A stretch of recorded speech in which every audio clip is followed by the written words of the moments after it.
Bonjour, je suis professeur Bichra, psychiatre. Je tiens à remercier les organisateurs de cette journée de rhumatologie, et en particulier mon ami professeur Mradaoui. Premièrement, pour deux raisons. Premièrement, parce que je suis honoré d'être là avec vous. Et deuxièmement, parce que je devrais communiquer le matin, mais pour des raisons personnelles, il y a eu une grande souplesse pour que je puisse communiquer l'après-midi. Donc nous allons parler d'un autre sujet. J'ai vu ce débat houleux sur la tuberculose et les médicaments. Là, c'est les antidépresseurs en pratique. Quand on entend le terme d'antidépresseur, c'est toujours anti quelque chose, c'est-à-dire pour nous, c'est traiter la dépression. Donc la dépression, qui est une maladie que vous connaissez, qui est transnosographique, qui ne fait plus partie maintenant du pain quotidien du psychiatre. C'est aussi le problème de tout médecin qui prend en charge quelqu'un. En oncologie, par exemple, les gens peuvent déprimer. Presque 70% des gens qui ont un problème oncologique cancéreux donc, peuvent déprimer. En rhumatologie, les maladies chroniques douloureuses et tout ça. Donc, à quel moment peut-être savoir utiliser l'antidépresseur, mais à quel moment passer la main au psychiatre? En sachant que les antidépresseurs, ils ont un large spectre, c'est-à-dire ils ne sont pas utilisés que dans la dépression, donc dans les troubles de l'humeur. Leur indication s'est élargie aussi aux troubles anxieux. Vous avez entendu parler des TOC, les troubles obsessionnels compulsifs, les gens qui sont obsédés par des idées, par le lavage, par les rituels, tout ça. Les antidépresseurs, ils sont anti-TOC, ils peuvent agir sur... Mais là, il faut augmenter les doses. Maintenant, en médecine générale, les rhumatologues, ils ont l'expérience avec les antidépresseurs pour traiter les problèmes de douleur. Et puis, par exemple, cette maladie un peu particulière, la fibromyalgie, qui, à un moment donné, l'entité, est-ce qu'elle existe ou non, mais maintenant, l'OMS, maintenant, elle est reconnue, et tant mieux pour ces personnes, surtout les femmes, qui ont cette maladie-là. Alors, pour la découverte des antidépresseurs, les premiers, il fallait attendre 1957. Sinon, la dépression évoluait pour elle-même. Donc, il fallait attendre 6 mois si les gens ne se suicident pas ou ne se compliquent pas. Avec l'avènement des antidépresseurs, les choses ont changé. Le premier, c'était l'iproniazide. Ça a été découvert chez les tuberculeux, c'est-à-dire que ça a été traité. Et donc, on a trouvé que ces patients-là étaient plus gais, plus... Donc, on s'est dit peut-être qu'on va le tester chez les déprimés. Et donc, Nathan Klein, un Américain, a découvert l'effet de l'iproniazide, un IMAO, un inhibiteur de la monoamine oxydase. Mais malheureusement, ce médicament avait beaucoup de complications, polynévrite, ictère grave et des troubles tensionnels. Il fallait attendre. La même année, en Suisse, Roland a découvert l'imipramine, le fameux tofranil que vous connaissez, qu'on prescrit chez les enfants qui ont des problèmes d'énurésie. Donc, vous avez compris que l'antidépresseur peut avoir d'autres indications au-delà de la dépression, des troubles anxieux et de la douleur. Après la découverte de ces deux antidépresseurs qui vont révolutionner la prise en charge de la dépression en psychiatrie, et en même temps, il y a eu la découverte des antipsychotiques, ça a permis de changer carrément la prise en charge des malades mentaux. Et la psychiatrie commençait à prendre un peu une place dans le champ de la médecine générale. Et le résultat, c'est que je suis là. C'est-à-dire que dans le cadre du travail de liaison entre psychiatres dans un hôpital général, la psychiatrie n'est plus stigmatisée. Et c'est une discipline médicale. Et c'est pourquoi le maniement des antidépresseurs ne relève pas que de la pratique des psychiatres, mais aussi de la pratique des médecins non psychiatres. D'autres IMAO vont être découverts, tels que, je donne l'exemple de la phénelzine, un autre par exemple l'isocarboxazide. L'essentiel, c'était pour trouver un produit qui était efficace, mais avoir le minimum d'effets de complications. Malheureusement, les IMAO avaient des problèmes de complications neurologiques et hépatiques. Et donc, on va découvrir d'autres imipraminiques.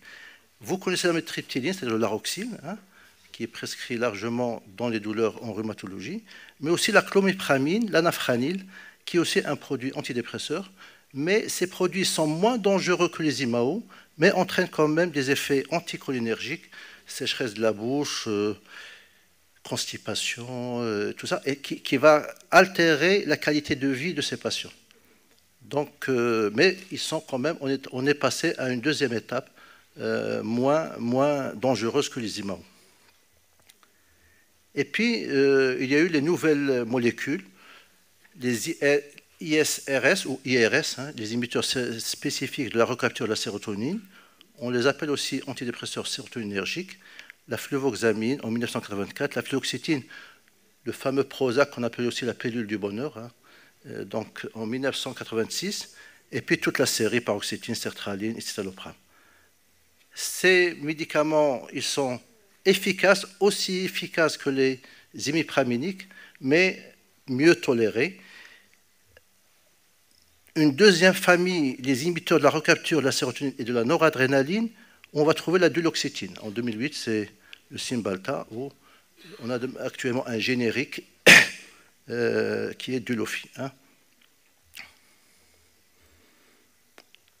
On va prendre deux situations, parce que la question c'est les antidépresseurs en pratique. Prescrire un antidépresseur chez un sujet déprimé, et puis prescrire un antidépresseur chez un sujet qui a une douleur. Et j'ai pris le cas de la fibromyalgie. Alors, chez le déprimé, alors c'est quoi un déprimé? Il faut savoir que si on prend par exemple un hôpital général, et on prend la consultation de médecine générale, on va trouver que 10% des sujets sont déprimés. Et dans ces 10%, il n'y a que 1 sur 5 qui est diagnostiqué. Et une fois qu'on diagnostique, 1 sur 5 est bien traité. Donc 1 sur 25 est bien traité et bien diagnostiqué. Donc c'est important quand même de faire un diagnostic. Et le vécu dépressif n'est pas toujours évident. C'est quoi en fin de compte une dépression? C'est une tristesse qui est dure. Or, le monde actuel nous rend tristes. Donc, quelle est la tristesse normale, la tristesse pathologique, la tristesse qui est due à une dépression? La dépression, c'est autre chose aussi, c'est l'anédonie. C'est des gens qui étaient toujours tranquilles, mais ils ont perdu cette capacité de ressentir du bonheur, de la joie, du plaisir. Ils commencent même à broyer du noir, à ressentir de la culpabilité. Et en plus de ce symptôme qu'on appelle l'anédonie, il va y avoir d'autres symptômes, l'insomnie, les troubles de l'appétit. Donc c'est un ensemble, c'est une constellation symptomatique. Et quand on a tous ces éléments-là avec le ralentissement psychomoteur, on peut parler de la dépression. Il y a des questionnaires où il y a des échelles d'Hamilton de la dépression qui nous permettent non seulement de faire le diagnostic, mais aussi de suivre l'évolution de la dépression. Comment aider le déprimé? Alors, bien sûr, le risque chez un déprimé, c'est le risque suicidaire. Alors, est-ce que c'est tabou parfois chez le médecin de dire à quelqu'un est-ce que vous avez des idées suicidaires? Je pense qu'il faut poser la question. À partir du moment où on suspecte une dépression, il ne faut pas hésiter à parler de la question de la mort et de la question des idées suicidaires. Et les gens en parlent. Hein, ils en parlent. Pour eux, c'est difficile. Ils ne vont pas parler spontanément des idées de mort, mais si on leur pose la question, et ça nous donne une idée sur le pronostic et sur la gravité de la dépression. Le retentissement, bien sûr, va être évalué, le retentissement familial, professionnel, personnel. Alors, comment aider un déprimé? C'est faire un diagnostic précoce, parce que dès qu'on diagnostique la dépression, elle se traite en 15 jours, 2 semaines. Le sujet vraiment sort de sa dépression, et on dirait qu'il sort d'un cauchemar. Et ça peut... Alors, en médecine, par exemple, quelqu'un qui a une maladie organique, une comorbidité, dépression et comorbidité, s'il déprime, qu'est-ce qu'il va faire? Ça va retentir sur même la prise en charge de la maladie organique. Il risque carrément d'arrêter le traitement de la maladie somatique. Il va se négliger, il va se laisser un peu aller. Et c'est pourquoi, je prends juste l'exemple du diabète. Les gens diabétiques, ils peuvent déprimer, 40 à 45% des diabétiques peuvent déprimer. Si on traite la dépression toute seule, le diabète ne se stabilise pas. Il faut traiter les deux maladies en même temps. Pour traiter, non, si on traite la dépression toute seule sans traiter le diabète, la dépression ne s'améliore pas. Si on traite le diabète sans traiter la dépression, le diabète ne s'améliore pas. Il faut traiter les deux maladies. Donc c'est pourquoi c'est important dès qu'un malade se retire, s'isole, commence à être triste, commence à broyer du noir, il faut penser très vite à la dépression et prescrire bien sûr un antidépresseur. Donc il faut le protéger, c'est-à-dire éviter le passage à l'acte suicidaire. Une prise en charge thérapeutique qui ne peut se faire que grâce à une alliance thérapeutique, c'est-à-dire à une confiance entre le médecin et le malade, et puis bien sûr choisir l'antidépresseur. Alors, est-ce qu'il faut hospitaliser On hospitalise dans 3 circonstances particulières. À chaque fois que le trouble dépressif est sévère, donc la sévérité, la présence d'idées suicidaires, ça signe la sévérité. La présence, la rechute, la récidive, ça signe la sévérité. La présence d'une maladie aussi organique associée, ça signe la sévérité. Donc, on peut hospitaliser pour protéger et pour mettre en place un antidépresseur, en sachant que durant 2 semaines, on n'aura pas d'effet. Hein, c'est-à-dire l'antidépresseur agit après 10 à 15 jours, et donc le fait d'hospitaliser, ça protège. Hein. On peut l'éviter si l'intensité est modérée ou s'il y a un entourage qui est accueillant, s'il est bien entouré. Donc, on peut démarrer l'antidépresseur à domicile. Alors, quel antidépresseur? C'est un peu la question. Quel antidépresseur choisir? Alors, soit qu'on va le choisir parce que nous avons une expérience personnelle, c'est un peu empirique, pratique clinique, retour d'informations des malades par rapport à la question de l'efficacité, par rapport à la question de la tolérance, ou bien, en psychiatrie maintenant, nous avons la preuve, hein, il y a une étude, une méta-analyse de Cipriani, qui a permis un peu de faire sortir quelques antidépresseurs qui vont allier aussi bien efficacité et tolérance, et surtout pour les antidépresseurs de la nouvelle génération. Donc c'est juste rapidement, c'est 117 essais hein, contrôlés, randomisés entre 1991 et 2007 pour à peu près 26 000 individus. Et ça va surtout évaluer l'efficacité et l'acceptabilité. Ça veut dire, c'est un terme plus anglais, c'est-à-dire la tolérance. Hein. Et donc, on va prendre 12 antidépresseurs de la nouvelle génération. Alors, le bupropion, le citalopram, vous allez reconnaître sûrement quelques-uns, duloxétine, citalopram, fluoxétine, fluvoxamine, milnacipran, mirtazapine, hein, le Roméran, paroxétine, reboxétine, sertraline et la venlafaxine. Donc, ce sont des 12 produits qu'on va comparer un par un. Hein. Et ça donne sur le plan de l'efficacité, ça donne les 4 premiers antidépresseurs très efficaces, mirtazapine, escitalopram, venlafaxine et sertraline. Et sur le plan de la tolérance et de l'acceptabilité, nous aurons l'escitalopram, la sertraline, le bupropion et l'escitalopram. Donc, ce que fait cette étude permet comme ça de faire ressortir 2 molécules qui seraient le meilleur choix pour le traitement d'un épisode dépressif d'intensité moyenne à sévère, l'escitalopram, le fameux séroplex, et la sertraline, le fameux Nodep, si vous avez entendu de ce terme. Alors, les règles de prescription, c'est toujours, on se dit, est-ce qu'il faut prescrire un antidépresseur? Je ne suis pas psychiatre, pourquoi je vais prescrire? Non, je pense qu'on peut prescrire ce produit-là. Il suffit juste d'avoir des noms hein, et indiquer. S'il y a une dépression sévère, là, on va passer la main au psychiatre. Mais pour une dépression modérée, liée à une maladie organique, on peut choisir ces 2 molécules, séroplex ou Nodep. L'anafranil, il est bon, même s'il est très cyclique, il est bon pour les dépressions où il y a de l'anxiété. L'anxiété où le sujet a peur, il commence à ressentir des tachycardies, souffle coupé, il a peur de devenir fou, tout ça. Il a peur de mourir. Cette anxiété-là, l'anafranil, elle va non seulement agir sur l'humeur, mais aussi sur la dimension anxieuse. Pour les gens qui sont très très ralentis, qui n'arrivent plus à bouger, qui n'arrivent plus à parler, on donne la fluoxétine, donc le Prozac. Hein.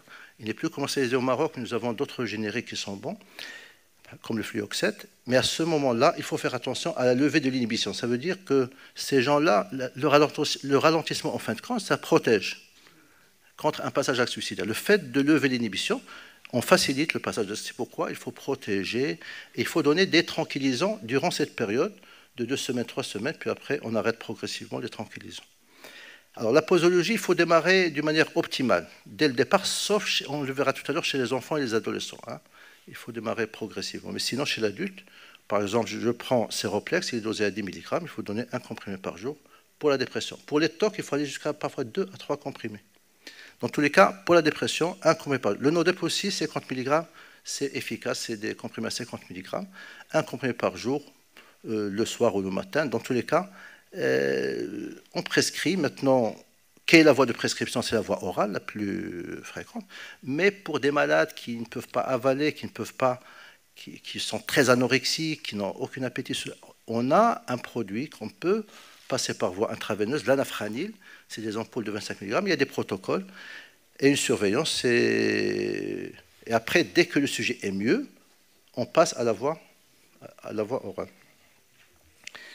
Alors, les associations existent. On peut associer 2 antidépresseurs. La règle, c'est la monothérapie, un seul antidépresseur. Mais parfois, certains médecins évitent de prescrire les anxiolytiques, les fameuses benzodiazépines, qui entraînent facilement une dépendance, si on les prescrit pendant... Normalement, c'est 12 semaines. On y inclut le sevrage. Maintenant, les malades, ils sont angoissés, ils veulent prendre, ça peut dépasser 12, ça devient 16 semaines, 4 mois, 6 mois. Et là, le risque de dépendance existe. Alors, certains médecins préfèrent, le soir, au lieu de donner un anxiolytique, ils donnent un antidépresseur sédatif, tel que l'aroxyl. Donc, il peut donner 2 médicaments antidépresseurs, l'un pour aviser antidépressive et l'autre plutôt à visée hypnotique ou anxiolytique. Mais le risque, c'est qu'on va surajouter les effets indésirables et secondaires des antidépresseurs. Alors, les hypnotiques, normalement, il ne faut pas prescrire. Alors, parfois, le malade va dire ouais, « Docteur, j'ai envie de dormir et tout ça ». Si l'insomnie est majeure, oui, on peut ajouter un hypnotique. Mais il faut savoir il faut le dire, il faut informer le malade que le trouble du sommeil est lié à la dépression. Dès qu'on va améliorer la dépression, le sommeil va se rétablir. Alors, surveiller, c'est surtout les problèmes anticholinergiques avec les médicaments de la première génération, les antidépresseurs de la première génération, la tension artérielle. Je pense au sujet âgé, par exemple. Nous avons un sujet âgé, on lui donne du Laroxyl, il va y avoir une sécheresse de la bouche, tout ça. Il peut y avoir des hypotensions orthostatiques, il peut faire des chutes avec des risques de fractures et tout ça. Donc, ce que fait, c'est des informations, il faut qu'il se lève très doucement. Ça a l'air de rien, mais c'est quelque chose qui permet de ne pas avoir des accidents collatéraux qui risquent non seulement de stigmatiser l'antidépresseur, donc il l'arrêter carrément, et parfois les gens se disent c'est quoi ça, c'est l'antidépresseur. Donc l'information permet d'éviter certaines complications. Alors la durée du traitement, normalement, c'est 6 mois. 6 mois de traitement. Alors, dans les Autrichiens, eux, ils préfèrent 8. Alors, est-ce que c'est le climat qui... Vous savez que là, il y a la fréquence des dépressions qu'on dit saisonnières et tout ça. Il faut donner de la lumière. Hein. Il y a de la lumière hein, qu'on donne. Hein. C'est des ampoules un peu particulières. Mais là aussi, il y a la lumière, mais aussi les antidépresseurs. Alors, en cas de rechute ou de récidive, c'est-à-dire si le sujet fait un épisode dépressif, le traitement peut aller jusqu'à 1 an. On peut aller jusqu'à 1 an et demi. Et bien sûr, quel est le médicament qu'on doit utiliser? Celui qu'on manie le mieux, celui avec qui on a une meilleure expérience, je pense. C'est une règle qui n'est pas pas spécifique à la psychiatrie, mais aussi, je pense, toutes les disciplines. Il y a une panel de médicaments. Il faut choisir ceux qu'on manie le mieux. Ceux qu'on ne manie pas le mieux, il faut, je pense, analyser, voir un peu sur le plan empirique, qu'en est-il l'expérience des collègues avant de commencer à le prescrire. Donc, on a vu un peu la dépression, le traitement d'une manière pratique, comment mener comme ça une prescription d'antidépresseurs. Pour la fibromyalgie, j'ai rien à vous apprendre, c'est juste quelques recommandations. Donc, vous savez, le choix, c'est surtout sur l'amitriptyline, le Laroxyl. Sur le plan des IRS, une préférence, les études ont démontré que la fluoxétine était bonne. Et puis pour l'IRSN, c'est le Cymbalta qui a permis de régler pas mal de problèmes, en sachant que dans cette maladie-là, il y a une composante dépressive. Hein, il y a une composante dépressive dans la fibromyalgie. Alors les posologies, normalement le Laroxyl, à dose antidépressive, il faut aller jusqu'à 100 à 150 mg. Là, on va utiliser juste des posologies de 10 à maximum 50 mg. On peut avoir des gouttes, c'est à 4%. une goutte égale 1 mg, donc 10 à 50 gouttes, ou le flioxète, on peut aller jusqu'à 20 mg. Donc, le Cymbalta, oui, 60 mg, donc un comprimé, c'est ça? Je n'ai pas mis Cymbalta. Il est là, mais je préfère la roxylfluoxète. Alors, quelques données pratiques.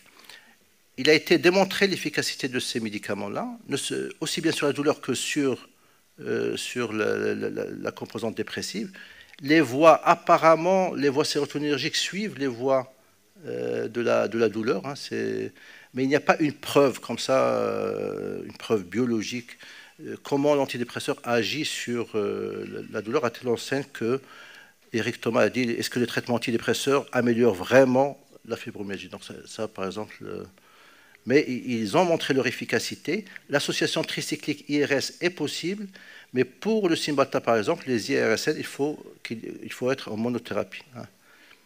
Alors, ce qui est démontré, c'est l'efficacité à court terme, mais on s'est rendu compte que l'effet thérapeutique s'épuise avec le temps. Et ça, il faut le dire au départ. C'est pourquoi l'antidépresseur fait partie de tout un arsenal de prise en charge. Il n'y a pas que l'antidépresseur, mais il y a tout un arsenal de prise en charge thérapeutique de cette maladie douloureuse. Alors, une fois qu'on a vu un peu sur le plan pratique qu'est-ce qu'on fait pour la dépression, tout ce que vous faites vous, par exemple, pour les douleurs et tout ça, quelques situations particulières, la femme enceinte, la femme qui allait, l'enfant et le sujet âgé. Alors, le CRAT, qui est le centre de référence sur les agents tératogènes, on n'a pas le droit de laisser une femme enceinte déprimée sans médicaments. Ça, c'est... Parce que le risque, c'est que si elle déprime, donc le tableau clinique va aggraver sa santé mentale déjà, et donc prendre des risques aussi pour l'évolution de la grossesse. Donc, on doit prescrire l'antidépresseur, mais quel antidépresseur? C'est toujours les antidépresseurs de la nouvelle génération. Et j'ai marqué ici la fluoxétine, la sertraline, l'escitalopram. Alors, il y a eu comme ça un débat sur la paroxétine. Hein, la paroxétine, elle est contre-indiquée chez la femme enceinte. Paroxétine, c'est-à-dire le déroxate. Hein.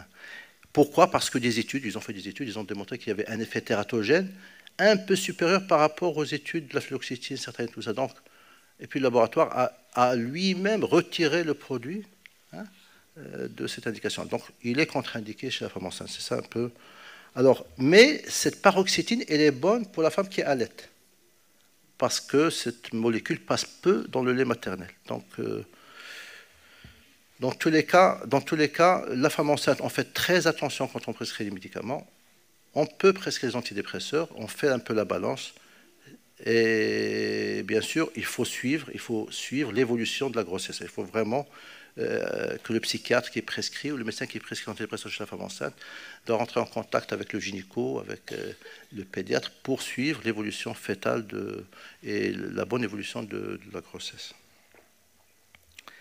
Alors, pour l'enfant et l'adolescent, c'est toujours très compliqué de diagnostiquer la dépression chez l'enfant. Et l'adolescent, c'est en général, ça ne prend pas l'aspect anédonique, ça veut dire le manque de bonheur, le manque de joie, le problème de culpabilité, tout ça. Mais les enfants deviennent irritables, deviennent coléreux, commencent à avoir des difficultés scolaires. Et derrière tout ça, on va retrouver la dépression. C'est-à-dire que la dépression, elle est masquée par un comportement de risque, un comportement caractériel, une agressivité vis-à-vis des parents. Et là, ce qui est indiqué, c'est avant tout la psychothérapie. On essaie de donner le minimum d'antidépresseurs parce que ça a été démontré chez les Américains, mais de plus en plus, c'est démontré partout dans le monde. Ça peut provoquer des pulsions agressives et parfois carrément des pulsions suicidaires. Surtout au début du traitement, c'est pourquoi on réserve, si on doit vraiment prescrire les antidépresseurs chez l'adolescent et chez un enfant, il faut que ce soit vraiment une dépression très sévère et sous contrôle médical, avec un suivi vraiment de près de l'enfant et bien sûr une guidance parentale, c'est-à-dire il faut faire intervenir les parents dans la prise en charge et bien sûr les informer, les sensibiliser par rapport aux risques avec ce médicament-là. Pour le sujet âgé, Il n'y a pas de différence significative dans l'efficacité des tricycliques par rapport à la deuxième génération des IRS, mais ce qui est indiqué en première intention, c'est les médicaments de la deuxième génération. On prescrit les IRS. Alors la seule problématique avec les IRS, c'est qu'ils peuvent donner une hyponatrémie, hein, c'est-à-dire chez le sujet âgé, 1 pour 4000, c'est-à-dire que 1 sur 4000 sujets âgés peut faire une hyponatrémie. L'hyponatrémie peut entraîner une confusion, et donc on peut, comme ça, un sujet âgé qui commence à présenter une sorte d'onirisme, une sorte parfois, la cause peut être l'antidépresseur. Hein. Et comme on va le savoir, c'est la présence concomitante de la prescription d'antidépresseurs chez un sujet âgé. Alors, pour conclure, donc, la mise en route d'un traitement antidépresseur repose sur l'indication, bien sûr, sur le choix de l'antidépresseur et de la posologie, la surveillance du traitement et bien sûr la qualité de la relation médecin-malade. Alors la question, à quel moment faut-il adresser le malade chez le psychiatre? La règle, c'est en tout moment. C'est-à-dire, vous avez tout à fait le droit de faire appel au psychiatre s'il est prêt. Si nous, à l'hôpital militaire, nous sommes ensemble, donc on se fait... Il y a une psychiatrie de liaison, mais il y a aussi une médecine de liaison. On fait appel à nos amis, eux, ils font appel à nous. Deuxièmement, à chaque fois que l'état dépressif est sévère, à chaque fois qu'il y a des idées suicidaires, dès qu'on... Non, c'est pas la peine. S'il y a un problème de comorbidité psychiatrique, si quelqu'un est schizophrène, trouble bipolaire, c'est pas la peine de continuer. Il vaut mieux laisser la main au psychiatre. Alors, s'il y a un échec de traitement, s'il y a une rechute. Donc, dans tous les cas, il faut travailler dans un contexte multidisciplinaire. Ok, je vous remercie.